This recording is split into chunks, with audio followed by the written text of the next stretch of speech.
It's an exciting world. It's exciting things happening around.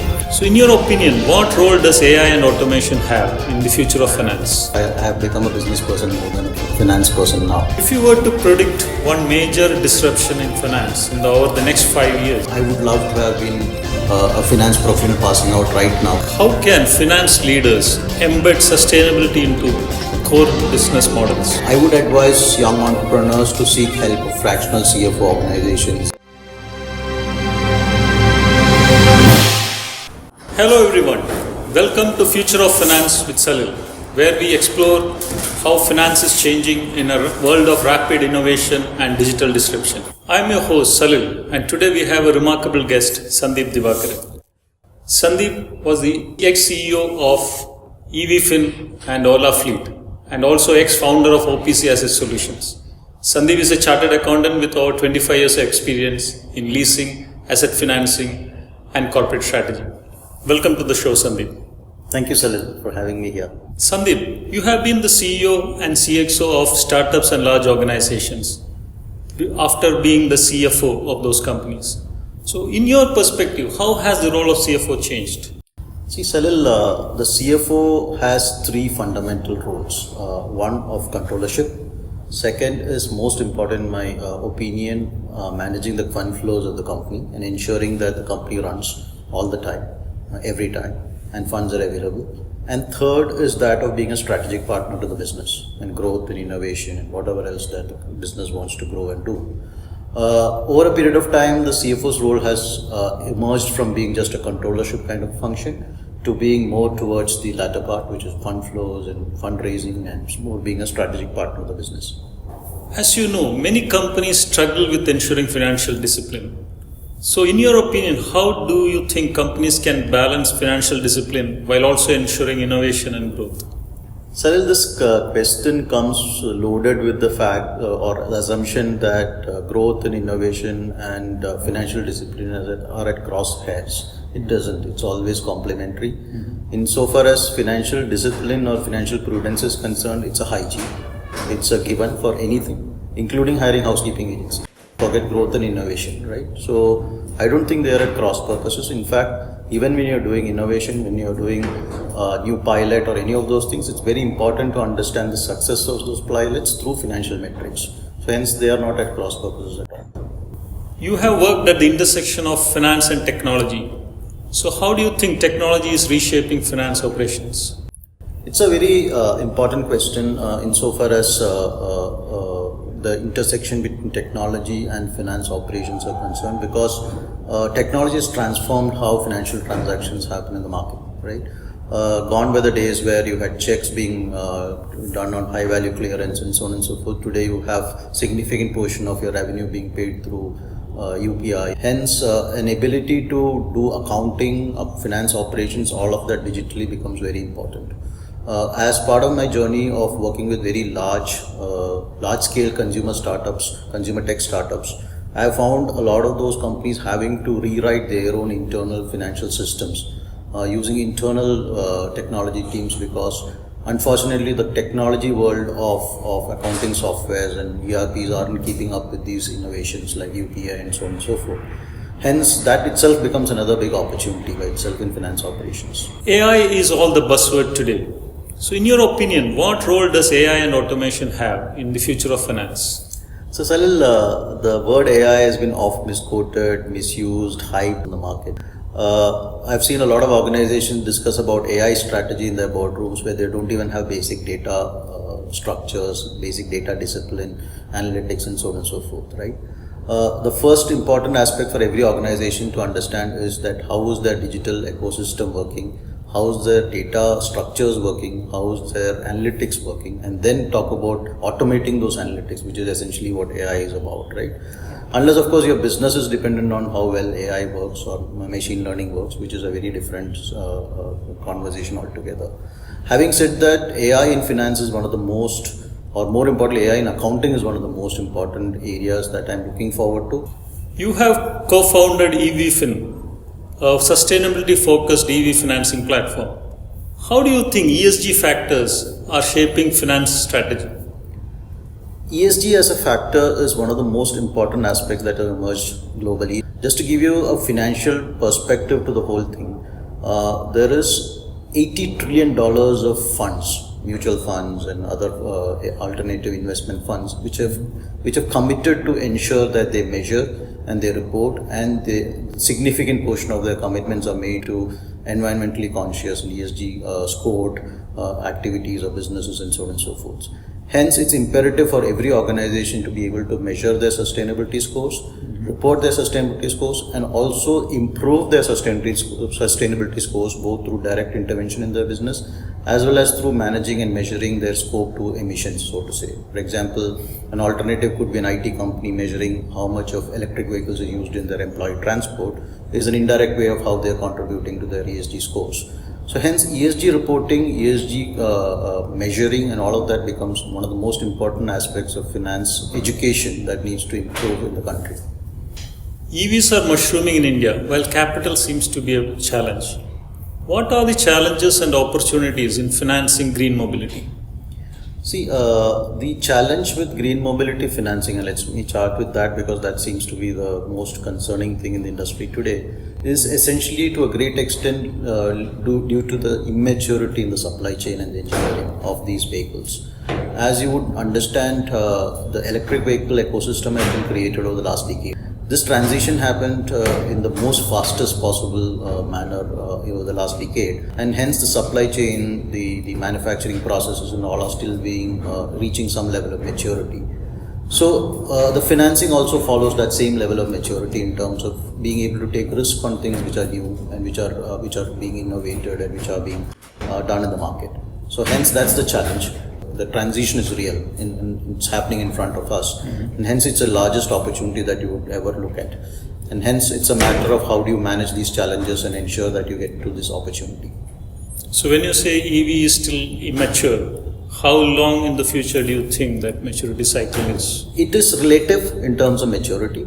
It's just that it is taking time to mature. The transition has happened in the last 10 years, whereas like I said, the other vehicles have been in existence for more than a century. Companies are innovating, startups are innovating. You have innovators like Tesla and BYD coming into the market, and it's a matter of another couple of years where we'll have a fully mature electric vehicle ecosystem in our country. How can finance leaders embed sustainability into core business models?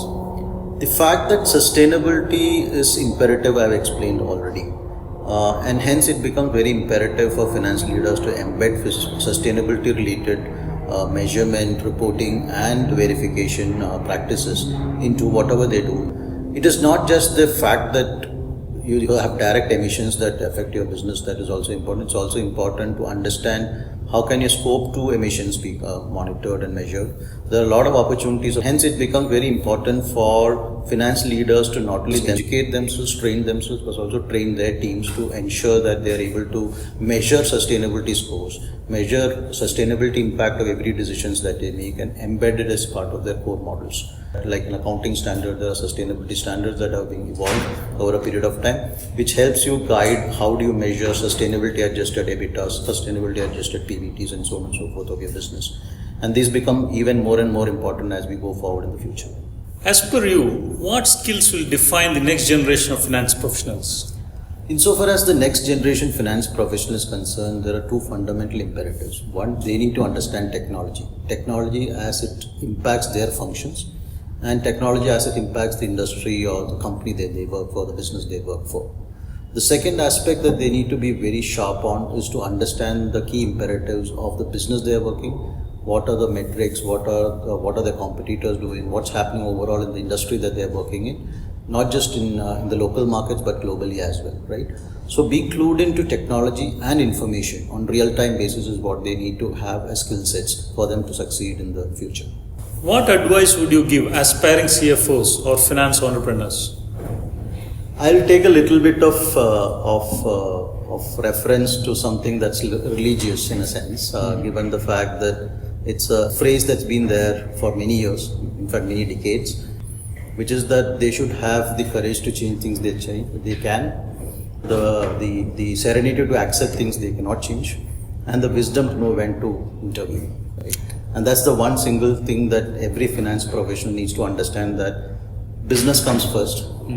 Finance doesn't exist if business doesn't happen, right? But it doesn't mean that they shouldn't have the courage to alter or change or impact things that should be done in the right place. So you have advised startups and large corporates alike. What is your advice or an approach to strategic finance in an early stage startup? See, it's very imperative to understand that the two fundamental things in a early stage startup are, one is ambiguity, right? Working in complete ambiguity. And second is need of complete flexibility. And these are two fundamental things. And in the traditional approach to corporate finance or strategic finance, this actually is in crosshairs, which is working in ambiguity, not having clear plans, and being flexible about everything just goes against the grain of finance in the traditional manner in which it gets approached. And hence, it's very important to understand that you have to have an operating system that allows you to measure everything, every metric. A lot of companies tend to focus on the output metric without understanding the inputs, without understanding the controllable metric. And it's very important that when you fix these metrics very well, you are able to work in complete ambiguity with complete flexibility. And that's the key aspect to how you manage strategic finance in early stage startups. Looking back, what is that one decision that was a defining moment in your finance career? It was about, I think, the fourth year of my career as a finance professional, and I, through some of these events that happened in my career, realized that as a young budding finance professional, that finance doesn't exist without business, and hence it's very important that a finance professional understands how we can support business, but sustainably. And our role as finance professionals come in the sustainability part of it, which is to say that is it unit economics positive? Are the guardrails being put in place?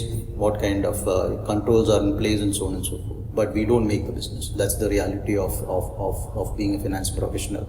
As long as the finance professionals realize that and say that we are a catalyst to growth in an organization, then there is a great balance. So did that realization change the way you approached your career? Absolutely. So much so that supporting businesses so much that I have become a business person more than a finance person now, and lead P&Ls in many companies. How has your experience in leasing and assets finance shaped your leadership style? Yeah, when you do leasing, you realize that cash flow is the only real thing, right? And the fact that everything has to be looked at it from a cash flow perspective and return on equity perspective is what you learn from doing leasing for many years, right? And when you apply that to various other business outcomes, you realize that that's one single big truth, and that helps you keep your organization very honest towards a path of growth, but still be focused on unit economics. And every decision making is viewed from a return on equity and cash flow perspective. As the old adage goes, cash is king. Yep, absolutely. There's only one truth, that is money in the bank. What is your advice to entrepreneurs on how to set up a finance function? In the current regulatory regime and environment, it's very important that the finance function is set up for a startup from day zero, right? Also because the cost of non-compliance is very prohibitive. When you add to the fact that most of the institutional funds that are available have significant amount of due diligence that they do before they give you a first check, it's very imperative that you start with a very robust financials processes within your organization. The importance of having a very experienced hand helping you set up these processes and the team is extremely important, and the value of that cannot be overstated at all. So I would advise all startup entrepreneurs who are starting out to seek help in ensuring that the finance and compliance processes are set up from day zero. And not just that, even from a fund flow perspective, cash flow perspective, pricing perspective, all the controls perspective, it is important that there is a partner for you to kind of lean on, for you to understand and look at the overall numbers and unit economics from an outside-in perspective. Setting up a finance function is often a capital allocation issue. How do you advise entrepreneurs on addressing this challenge effectively? See, it's always this conundrum, right? Setting up robust financial processes need experienced professionals, experienced finance professionals, a reasonably large team, and so on and so forth, which becomes prohibitively expensive for an early stage startup. But it's also imperative, like I mentioned before, that having an experienced hand helping you set up these processes and the team and training them and monitoring and reporting is very important for early stage startup, including compliance. I would advise young entrepreneurs to seek help of fractional CFO organization who allow you to have the expertise of experienced professionals coming on a fractional basis with a team mentored and monitored and trained by them to handle your processes so that you get the best of both worlds, a fractional cost as well as an extremely robust systems and processes that's being built by experienced hands. If you were to predict one major disruption in finance over the next 5 years, what would it be? One of the most important things that I'm looking forward to, especially from a finance perspective, is, like I mentioned before, reporting and more importantly accounting and reporting has always been a very archaic kind of approach in terms of how people capture information, how they report information and so on and so forth. What's going to happen is with AI coming into picture, I strongly believe there are a few startups which are working in actually revamping the whole enterprise reporting processes and accounting processes using AI. And that should automate almost all processes with respect to accounting and reporting. And I'm super excited to see that world where most of the work that's done by a typical accountant are automated. And that brings in significant amount of efficiency, and the finance professional then focus on their next two functions, which is of managing funds and managing the strategic relationship or a partnership relationship with business in enhancing business goals, so to say. And that's what I'm excited about, looking at how does AI transform financial reporting and bookkeeping. So do you anticipate a world where accountants are completely replaced by AI agents? Yeah, I hope so. I genuinely hope so, because I strongly believe the finance professional should have a lot better things to do in life than just doing bank reconciliations. And finally, before we end this episode, do you have some final words for our listeners? It's an exciting world. It's exciting things happening around. You have seen the success of UPI. You're seeing how Wendy's is moving. India is the cusp of being a digital powerhouse, right? And a lot of things happening on AI, which is going to replace traditional bookkeeping and so on and so forth. So exciting time for us finance professionals. I would love to have been a finance professional passing out right now. It's brilliant to be part of this journey. I hope all of them understand technology well and utilize them to improve efficiencies and become true partners to businesses in making India a successful developed country by 2030-40. Thank you, Sandeep, for sharing your delightful experience and insights. We hope to see you more often on our show. Thank you, Salil, for having me on board. I wish all of you great success in whatever endeavors you do in the future. Thank you.